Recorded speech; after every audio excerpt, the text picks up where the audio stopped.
కవి 11 అయింది, పడుకోవా ఇంకా? వచ్చేస్తానండి, పొద్దునకి కావాల్సినవి రెడీ చేసుకుంటున్నాను, అయిపోగానే వచ్చేస్తాను. రేపు హాలిడేనే కదా కవి, పొద్దున్న చూసుకోవచ్చుగా.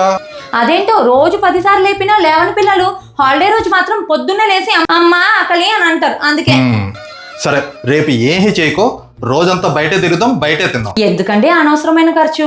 ఖర్చు కాదు కవి, ఒక్కరోజైనా నీకు కూడా సెలవు దొరకాలి కదా. ఖర్చుకు వెనకాడకుండా నాకు సెలవు ఇప్పించాలని ఎందుకు అనిపించిందో. ఎందుకంటే అందరూ నీ చేతి వంట రుచిని మాత్రమే చూస్తారు, నేను మాత్రం నీ అలసటను కూడా చూడగలను. అర్థం చేసుకున్నందుకు థ్యాంక్స్ అండి. కానీ రోజు హడావిడిగా తినే మీరంతా ఈ హాలిడే రోజున నా ఎదురుగా నేను చేసిన వంట ఆస్వాదిస్తూ కడపారా తింటే ఆ తృప్తే వేరండి. మీరు మీ జాబ్ ని భారంగా కాకుండా బాధ్యతగా ఎలా చేస్తున్నారో నేను కూడా ఇదంతా నా బాధ్యతగా నా కుటుంబం కోసం చేస్తున్నానండి. ఇంకా అలసట అంటారా, నా అలసటైనా అలకైనా తీర్చడానికి మీరున్నారుగా. నీతో ఉంటే ఏ హాయికైనా నాకేం లోటే లేదే.